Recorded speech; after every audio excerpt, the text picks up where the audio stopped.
বৃন্দাবনে জাগ্রত মন্দির বাঁকে বিহারী লাল। যারা বৃন্দাবনে গেছেন তারা দেখতে পাবেন বাবা, বৃন্দাবনে যে ভগবান যে লীলা করছেন, নিত্য লীলা, যে লীলা গাইছি এই লীলা ওখানে হচ্ছেন। এই যে রাধারানীর যে সূর্য পূজা মন্দিরটা এখন আছে বাবা, তো এই যে বাঁকে বিহারী লাল বৃন্দাবনে ভগবান বলেছেন, এই জগতে যে যা চাই আমি সেই ভক্তের মনোবাসনা পূর্ণ করি, তবে ভক্তের যদি চাওয়া ভালো হয়। কি বাবা তাই তো না? যে আমাকে চাই আমি তাকে চাই, আর যে আমাকে না চাই আমি তাকে নাচিয়ে দিই। যে করে আমার চিন্তা আমি করি সেই ভক্তের চিন্তা। যে আমাকে ভালোবাসি আমি তাকে বড় ভালোবাসি। আমরা কার চিন্তা করি? টাকার চিন্তা করি, এটা বাস্তব বাবা। এই যে আমি কীর্তনে এসেছি এটা কিন্তু টাকার বিনিময়ে এসেছি। হরি বল। কেননা প্রত্যেকের ভিতর দুটি করে কারণ আছে।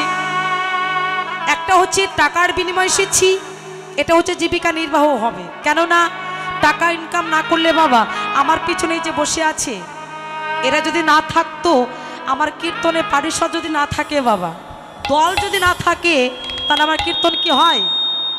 অনেকে বলে মহাপ্রভুর পারিষদ নাই, মহাপ্রভু কীর্তন করেনি। হ্যাঁ করেছিল, তখন ফিরি ফিরি করেছিল। যখন সবার সংসার হয়ে গেল, যেমন শ্রীবাসের সংসার হলো, অদ্বৈত আচার্য বুড়ো হয়ে গেল, নিত্যানন্দ যখন পরিবার হয়ে গেল, ও মা তখন বলে এবার টাকা দাও। বলে টাকা তো আমি নিতে পারবো না। বলে তোমার সঙ্গে হরিনামও করতে যাব না। প্রভুর দল ছিল। প্রভু কি করেছিলেন? 24 বছর বয়সে সব ছেড়ে দিয়ে নীলাচলে চলে গেল। তো আমাকে বৃন্দাবনে চলে যেতে হবে বাবা, যদি টাকা আমি না নিই। এই দল পারিষদ একটাও আসবে না। না না, ওটা তো আমার ভোলানাথ, ওটা আগে দরকার।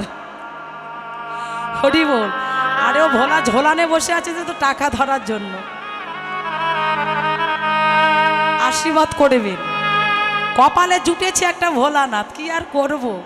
ওই ভোলানাথকে সঙ্গে করেই যেন আমি হরি কথা বলতে বলতে ও জগতে ছেড়ে চলে যেতে পারিনি। তাই গৌর হরি।